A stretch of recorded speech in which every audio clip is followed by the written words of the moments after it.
Assalamualaikum warahmatullahi wabarakatuh. Perkenalkan, nama saya Radenojo. Kalian gak perlu tahu siapa saya dan gak perlu cari tahu siapa saya. Yang penting kalian dengarkan apa yang ingin saya bicarakan. Karena dalam Islam sendiri, kalian tidak boleh melihat siapa yang sedang berbicara, tapi simak baik-baik apa yang dibicarakan. Kalau memang bermanfaat ya kalian lakukan sendiri. Kalau tidak bermanfaat, kalian boleh tinggalkan.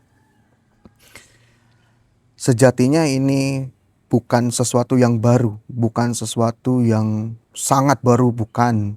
Ini adalah sesuatu yang justru banyak orang sudah tahu, sudah banyak orang yang mungkin paham, tetapi mungkin banyak orang yang sudah lupa, atau mungkin banyak orang yang tidak tahu, atau bisa jadi orang yang sudah tahu tapi tidak mau tahu, begitu. Pada hakikatnya manusia ini memiliki kecenderungan untuk menyembuhkan dirinya sendiri. Kecenderungan menyembuhkan diri sendiri ini sudah diberikan oleh Gusti Allah, begitu.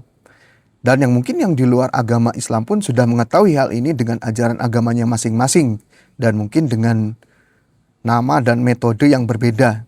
Tetapi dalam Islam, metode ini sudah banyak orang yang sudah tahu. Ya mungkin entah abai atau apa ya, di sini saya cuma ingin menyampaikan saja, ingin sekedar mengingatkan, begitu. Kalau kalian memang mau mendengarkan silahkan, tidak juga tidak apa-apa. Saya hanya sekedar mengingatkan dan menyampaikan bahwasanya manusia ini sudah diberikan, diberkahi dan diperintahkan. Dan ini mengandung yang namanya penyembuhan diri sendiri. Kalau dalam bahasa Inggris mungkin dikenal dengan nama sekarang itu adalah self-healing, begitu. Dan yang ini merupakan ritual-ritual ibadah yang bukan hanya saja baik secara nilai spiritual, mendapatkan pahala, tetapi baik juga untuk kesehatan. Dan yang mungkin banyak orang juga hanya menganggapnya hanya sekedar ritual agama, dilaksanakan mendapat pahala, tidak dilaksanakan mendapatkan dosa, begitu. Tapi kan ini ada sesuatu yang jauh dari hal-hal yang demikian, memiliki dampak yang sangat baik kehidupan. Perlu diingat, manusia ini bisa saya katakan ini sebagai mesin, dan penciptanya itu adalah Gusti Allah. Di mana-mana sebuah ciptaan yang paling memahami ciptaannya ya tentu adalah penciptanya sendiri. Dan ini ada sedikit unsur paksaan dari Gusti Allah, dari Tuhan Yang Maha Esa, karena ada rasa sayang kepada makhluknya, kepada ciptaannya, makanya dipaksa. Yang pertama itu adalah puasa. Puasa ini adalah ritual yang sudah banyak dilakukan oleh orang-orang zaman terdahulu, begitu. Bukan hanya orang Islam, ya, mungkin dalam agama-agama lain, Hindu, Buddha, Kristen, Yahudi mungkin ada. Nah itu banyak melakukan puasa yang bertujuan memang satu sebagai ibadah spiritual. Ibadah spiritual yang memang dilaksanakan agar kita itu lebih dekat kepada Sang Pencipta. Tapi di luar kontekstual spiritualitas, bahwasanya puasa ini adalah menyehatkan dan menguatkan. Kalau kita melihat dalam sudut pandang Islam, puasa itu dilakukan oleh Kanjeng Nabi Daud alaihissalam, yang dimana dikenal sebagai puasa yang sangat luar biasa, puasa Nabi Daud, yang artinya dalam kurun waktu 1 tahun, setengah tahunnya itu berpuasa. Beliaunya ini kan sangat luar biasa kuat, yang akhirnya bisa mengalahkan Raja Jalut. Kalau mungkin dalam etimologi orang barat itu disebut sebagai David versus Goliat. Nah itu kan salah satu dasar terbentuknya kekuatannya itu adalah dengan berpuasa. Yang artinya apa? Puasa bukan sekedar ibadah spiritual, tetapi juga bisa menyehatkan secara fisik.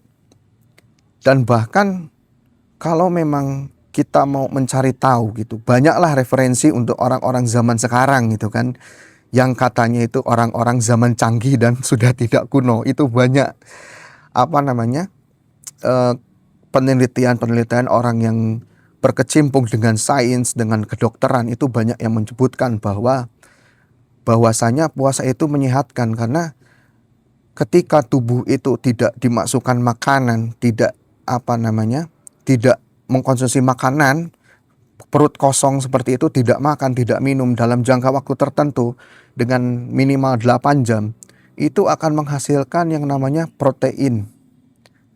Sebuah senyawa protein seperti itu yang bisa melahap sel-sel buruk yang ada di dalam tubuh kita, di dalam tubuh manusia. Dan itu dihasilkan melalui mekanisme yang dinamakan ibadah puasa.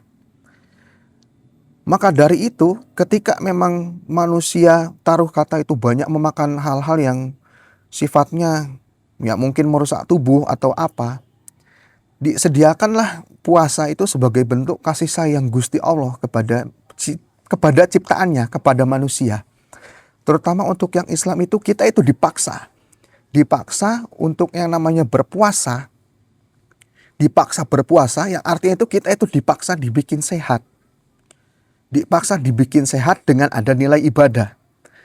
Artinya saking sayangnya pencipta sampai dibuatkan bulan suci Ramadan, kita dipaksa berpuasa selama 1 bulan penuh, dipaksa sehat, dipaksa untuk mendapatkan pahala yang lebih besar, dipaksa untuk beribadah lebih banyak. Karena dalam artian manusia itu harus ada paksaan terlebih dahulu.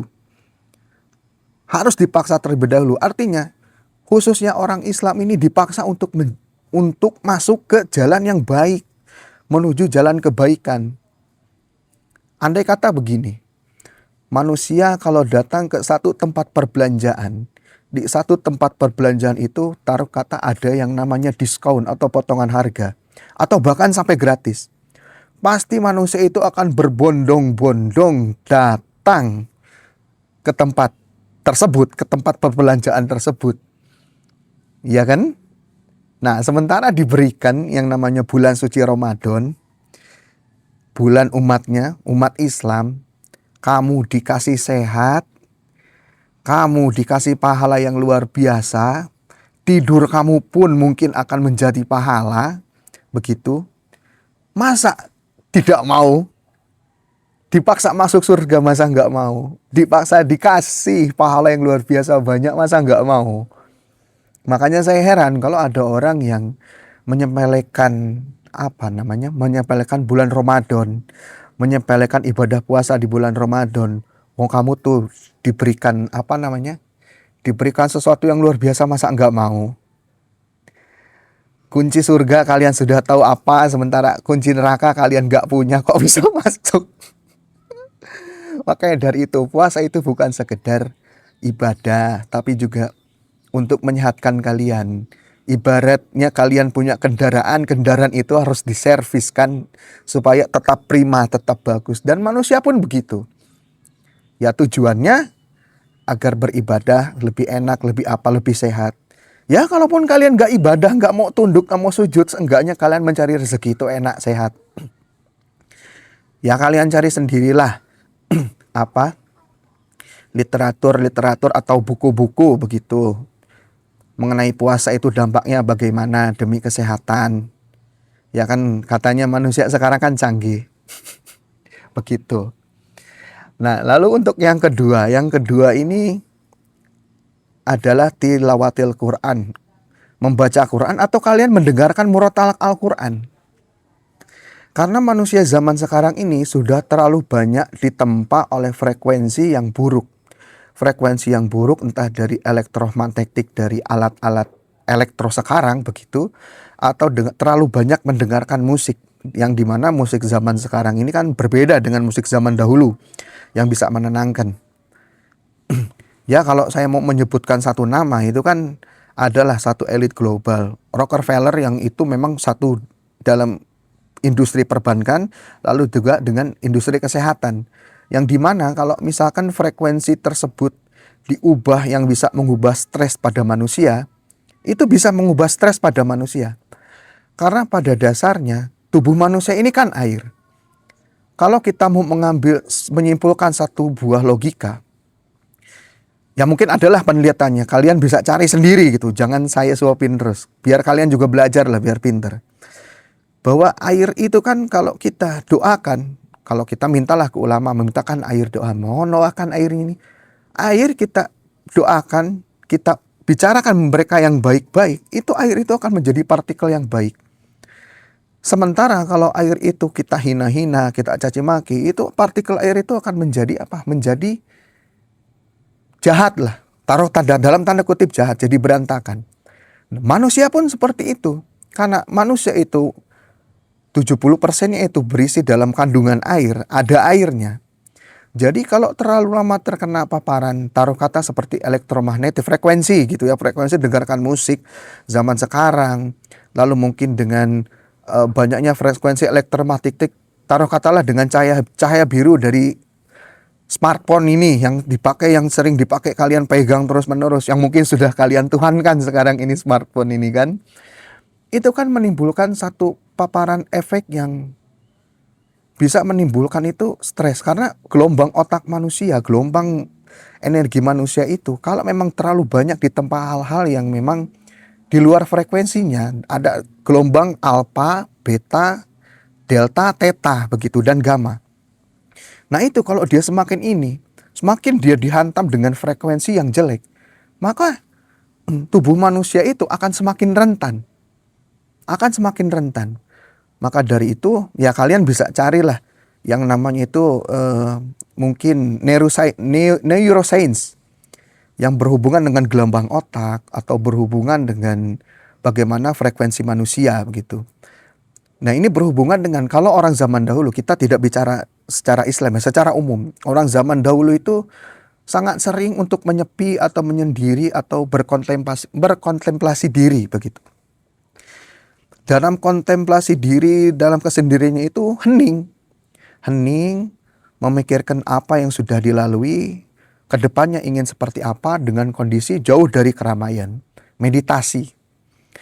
Meditasi dan dengan sifat hening itu akan membuat gelombang otak itu akan masuk ke gelombang alfa.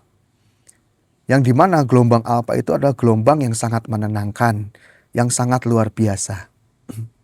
Lalu kenapa saya berbicara membaca Quran atau mendengarkan orang yang membaca Al-Quran?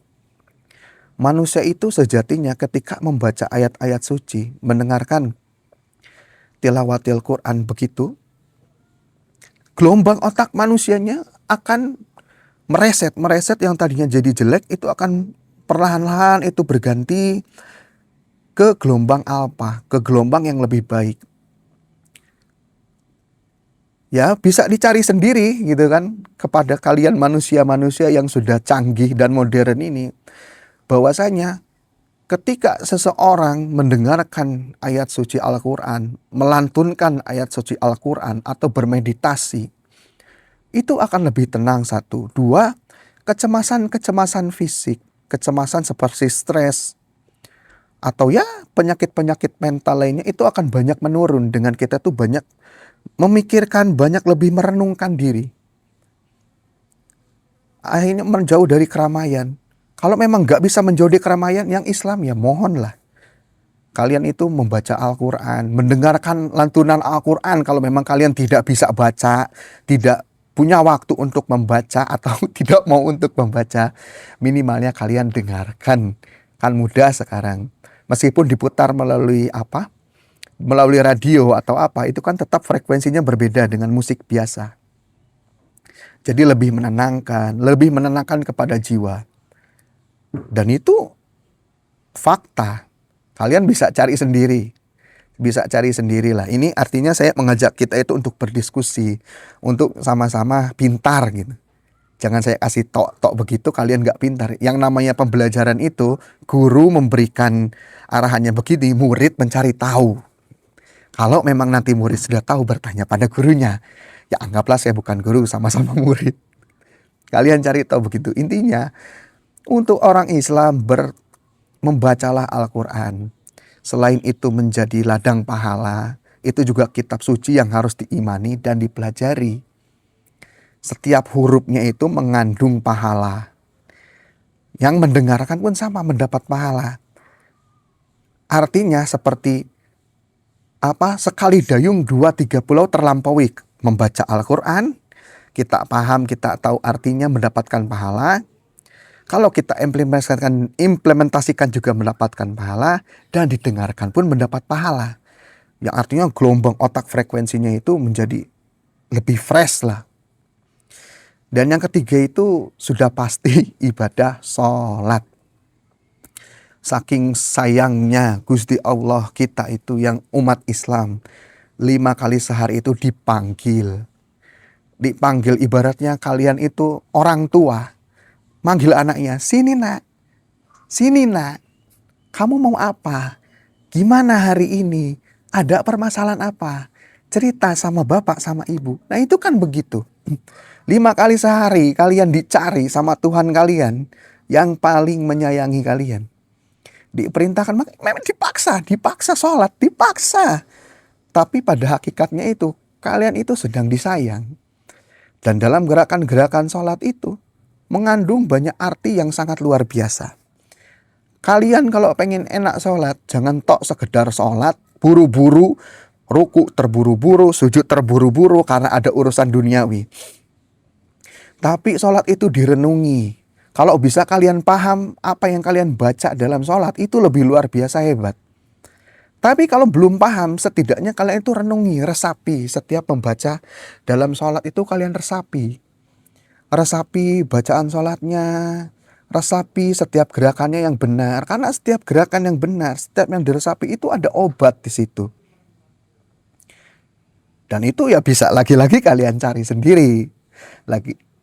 Cari sendiri sebagai manusia yang modern dan pintar. Itu kalian cari literaturnya, banyak yang sudah bicara seperti itu. Saya hanya menyampaikan saja kan, hanya mengingatkan. Karena kan beragama ini kan bagi kalian yang mau berpikir itu apa? Dengan mencari tahu. Kalau kalian nggak mau cari tahu, gimana kalian mau berpikir? Gitu. Kalian cari tahu di situ. Sholat itu ada gerakan yang luar biasa.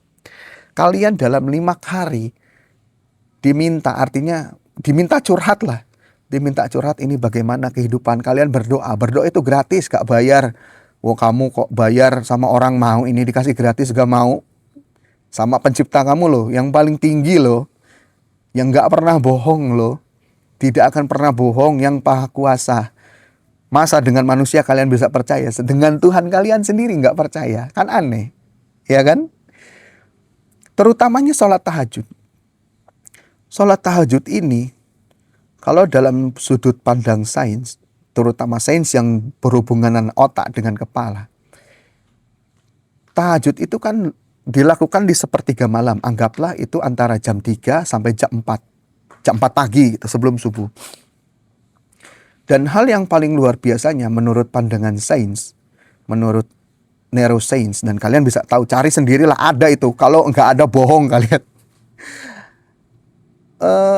Hal yang paling luar biasa otaknya, atau bisa dikatakan sebagai golden hour, jam-jam emasnya. Jam-jam emas ketika tubuh itu memproduksi dopamin. Kalau nggak salah dopamin ya, koreksi kalau salah, itu hormon-hormon yang membahagiakan. Menghilangkan hormon-hormon stres itu pada dalam tingkat yang paling bawah itu pada saat sepertiga malam di jam 3, 4, dan sampai jam 5.